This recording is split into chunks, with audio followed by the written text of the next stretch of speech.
बुद्ध ने क्या खोजा? ये सवाल हर बार खड़ा हो जाता है।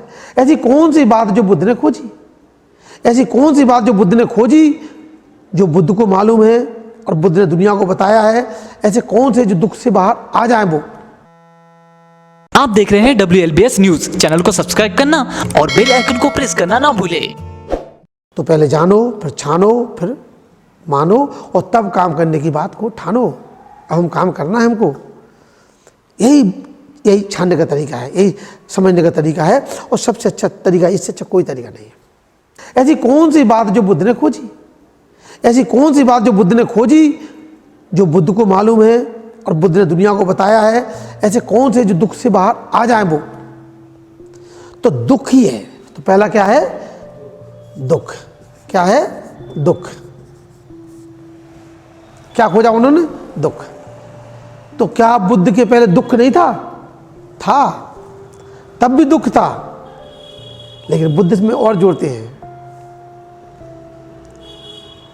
क्या जोड़ते हैं? इदं दुखं, इदं दुखं, ये जोड़ देते हैं वो। मतलब दुख है। दुख क्या है? दुख सच्चाई है। दुख सच्चाई है। दुख क्या है? सच्चाई। क्या है? सच्चाई। तो जब बुद्ध ने नहीं बताया था कि दुख सच्चाई है, तब क्या दुख झूठ था? तब भी तो दुख था, लेकिन दुख को सच्चाई क्या बताया? बुद्ध कहते हैं इदं दुखं, इदं दुखं पश्यति, इदं दुखं पश्यति। यह दुख है, देखो। यह दुख है, देखो। यह दुख है। पहले क्या कहा? दुख है, सच्चाई है। फिर बुद्ध कहते इदं दुखं पश्यति, यह दुख है, देखो। अब वो कहते दुख क्या है? वो ये है दुख। क्या है दुख? ये दुख है। क्या दुख है? इसको अनुभव से जाना। इदं दुखं मतलब यहां पर क्या आ गया? अनुभव। क्या जुड़ गया यहां पर? अनुभूति।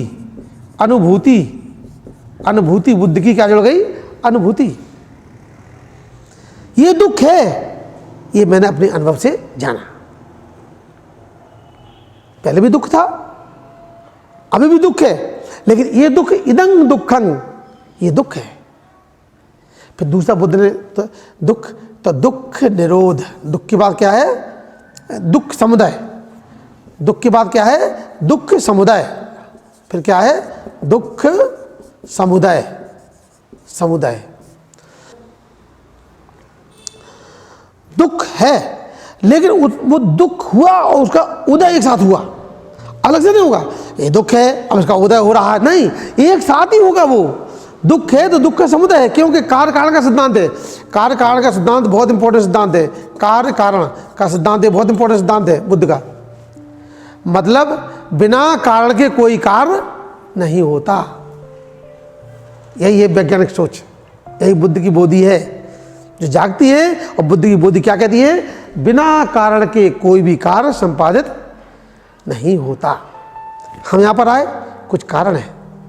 हम यहाँ से जाएंगे, उसका कुछ कारण होगा। बिना कारण के कुछ भी नहीं होगा। बुद्ध एग्जाम्पल देते हैं। क्या एग्जाम्पल देते हैं? एक नदी पड़ी है सूखी,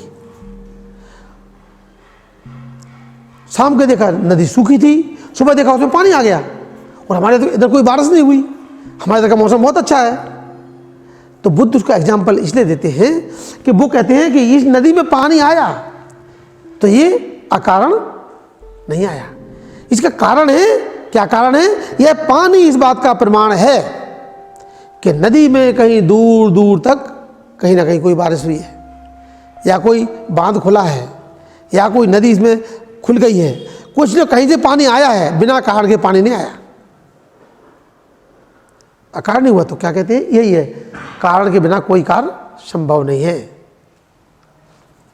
एग्जाम्पल के लिए मटका, मैं एक क्यों दे रहा हूं एग्जाम्पल?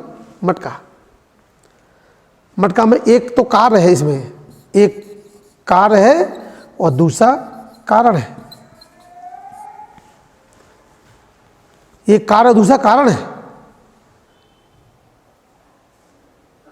क्या कार्य है, क्या कारण है? तो कार्य क्या है? कार्य है मटका, क्या है, इसका कारण है कुम्हार। क्यों भाई? अगर आपके सामने मटका आया है तो उसमें दो चीजें हैं, एक तो कार्य भी है उसमें, तो कार्य मटका हो गया, और कारण क्या हो गया, कुम्हार इसका कारण हो गया है। कुम्हार के कारण ही मटका बना हुआ है। तो एक तो ऐसा है जो हमें दिख रहा है, एक ऐसा जो हमको नहीं दिख रहा। क्या नहीं दिख रहा है? हमको मटका तो दिख रहा है लेकिन कुम्हार हमको नहीं दिख रहा। हमको पानी तो दिख रहा है लेकिन बदल नहीं दिख रहे, बदल अदृश्य कहीं और से आ रहा है। तो इसमें आप देखेंगे कार्य कारण का सिद्धांत। तो दुख और दुख समुदय, दुख का उदय हुआ, दुख समुदय, समुदाय माने कारण, यहां कारण है, दुख का कुछ ना कुछ कारण है, समुदाय माने कारण, उदय हुआ उसका, किसी कारण से हुआ। तो दुख है, दुख का कारण है, यानी समुदाय, समुदाय है। और दुख निरोध, तो तीसरा क्या है, दुख निरोध। तीसरा क्या है, दुख निरोध, है ना। तीसरा क्या है, दुख निरोध। तो यहां बुद्ध क्या कहते हैं, यहां कहते हैं इदं दुखं, वो कहते हैं इदं, इदं, इदं दुख, दुख समुदयं, समुदयं, दुख समुदयं, इदं दुख समुदयं, ये दुख का कारण है,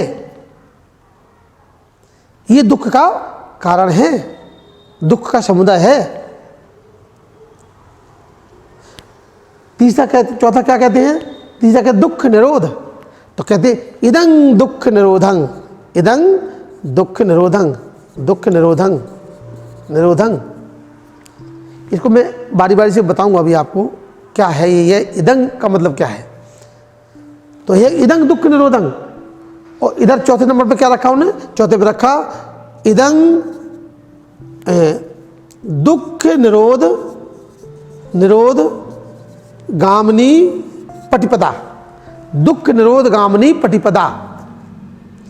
चौथा क्या होगा, दुख निरोध गामिनी पटिपदा, मतलब दुख निरोध गामिनी पटिपदा, मतलब दुख को निरोध करने की प्रतिपदा,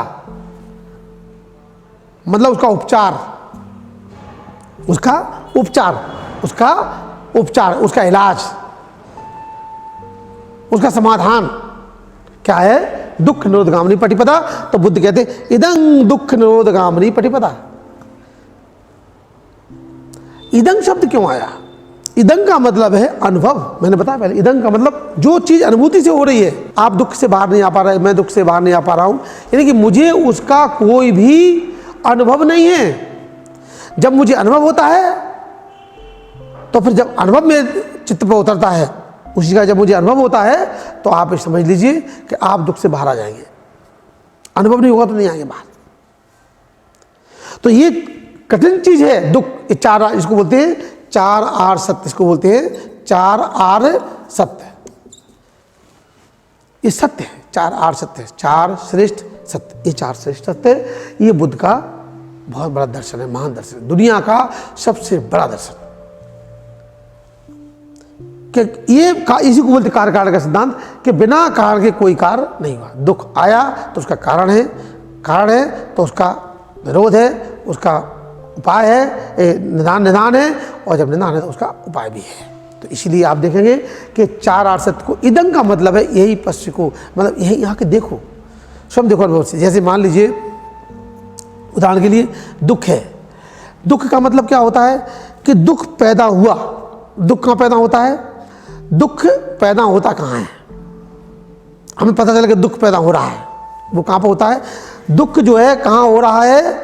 मान लो आपके पैर में दर्द हो रहा है, पैर में दर्द हो रहा है, तो पैर में दर्द हो रहा है, परंतु उसकी अनुभूति कहाँ पर हो रही है? उसकी अनुभूति कहाँ पर हो रही? चित्त में उसका, उसकी अनुभूति हो रही है। समझने की कोशिश करें, यही पश्य को, इसको देखो, इदं दुखं पश्य को, ये दुख को देखो, और आप देखेंगे कि जब आंख बंद करके आप अपने चित्त की ऐसी अवस्था को लाएंगे कि जब उसको देखने लगेंगे, देखते देखते आप देखो कि दुख आपका कमजोर होता चला जा रहा है। वो जो दर्द है वो अपने आप कमजोर होता चला जा रहा है। क्योंकि आपने क्या किया, उसको दुख को देखना शुरू कर दिया। अभी दो चीज़ें हैं, दुख आया तो क्या किया, दो चीज़ें होती हैं, या तो उसको भोगोगे तो भोगता भाव पैदा होगा, अरे मैं तो मर गया रे, मर गया, मेरा तो पैर सुन्न हो गया रे, मर गया रे, मैं तो मर गया, इतनी बात हो गई। तो ये मर गया क्या है, ये है दुख को भोगना, ये है दुख को भोगना। हमने दुख को भोगा है, उसको मैंने भोगना शुरू कर दिया।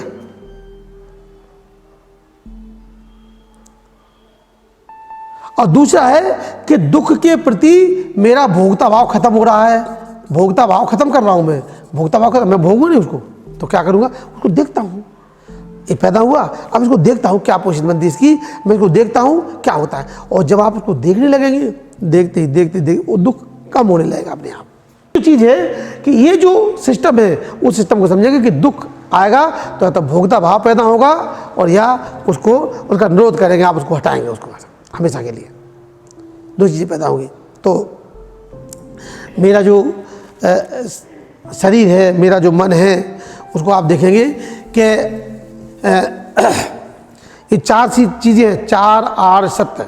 खूब पढ़ा लोगों ने, खूब समझा होगा, लेकिन दुख वैसे का वैसा है। इसका कारण क्या है? इसका कारण ये है कि हमने दुख को पढ़ा कहाँ से? बुद्धि से। किससे पढ़ा? 4 8 सत्य जो पढ़े हमने कहाँ से पढ़े? बुद्धि से पढ़े। ज्ञान का भंडार इकट्ठा किया, वो ज्ञान लगाया, बुद्धि लगाई उसमें, लेकिन उसकी अनुभूति नहीं हमको। क्या है? हमारा अनुभव उसमें शून्य है, अनुभव नहीं है।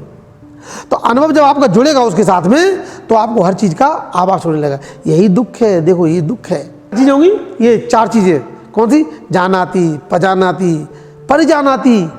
कहाँ तक दुख हो रहा है, देखें भाई, कहाँ तक दर्द हो रहा है, देखेंगे तो इसको पजानाती। और अभिजानाती, पूरा देख लो एक बार अच्छे से, और फिर आप देखोगे कि धीरे धीरे उस पर आपकी पकड़ जम जाएगी, और वो धीरे धीरे दुख कम होता जाएगा। तो दुख होता क्यों है? दुख होता इसलिए है क्योंकि दुख के प्रति क्या है मेरा? एक भोक्ता भाव है, और दूसरा है, इसके लिए भगवान बुद्ध ने बहुत सारी चीज़ें बताई हैं। मैं आपको एक चीज़ समझाना चाहता हूँ कि हमारा जो शरीर चलता है, हमारा जो शरीर है ना, इसके बारे में क्या जानकारी है? शरीर के बारे में क्या जानकारी है? हम दूसरे के बारे में बहुत जानकारी रखते हैं। मेरा पड़ोसी बदमाश है, मेरा पड़ोसी अच्छा है, वो फलाना बच्चा अच्छा, फलाना बच्चा अच्छा है, फलाना बेकार है, ठिकाना बेकार है, उस घर में ये, इस घर में वो। हम दुनिया के घर की बड़ी छानबीन करते हैं। अपनी क्या छानबीन की? हमने 3.5 हाथ की काया है मेरी। ये कितने हाथ की है? 3.5 हाथ की काया है क्या? नहीं है? कैसे है? वो बच्चे की भी 3.5 हाथ की काया है, आपकी भी 3.5 हाथ की काया है, 3.5 हाथ की काया है पूरी। कैसे? कोई बता पाएगा? आपकी कितनी हाथ की काया है? आपका शरीर यहाँ से यहाँ तक कितनी लंबाई है आपकी? 3.5 हाथ। आपकी कितनी लंबाई? हाथ से बताओ कितनी है? 3.5 हाथ है। आपकी कितनी? 3.5 हाथ। आपकी 3.5 हाथ। इस बच्चे की वो भी 3.5 हाथ होगी। उसके हाथ से होगी, आपके हाथ से नहीं होगी। 3.5 हाथ का इसलिए कहा गया 3.5 हाथ की काया है। आप नाप के देख लो, कभी भी 1 इंच भी इधर उधर नहीं निकलेगी। 3.5 हाथ की काया जो है ना, इसमें बहुत कुछ है, लेकिन हमको कोई जानकारी नहीं है। हमको उसकी कोई जानकारी नहीं है। 3.5 हाथ की काया की हमें कोई जानकारी नहीं है। कौन सी जानकारी? हमें अंदर की कोई जानकारी नहीं है, हमको बाहर की जानकारी है। मैंने कल भी वो बात बताई थी और आपको समझाया भी था मैंने कि समझने की कोशिश करेंगे। मैंने कल क्या कहा था कि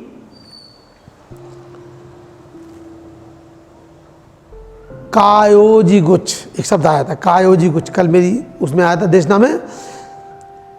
और देशना कौन सी थी? शुरू जब मैंने किया तो कहाँ से किया था?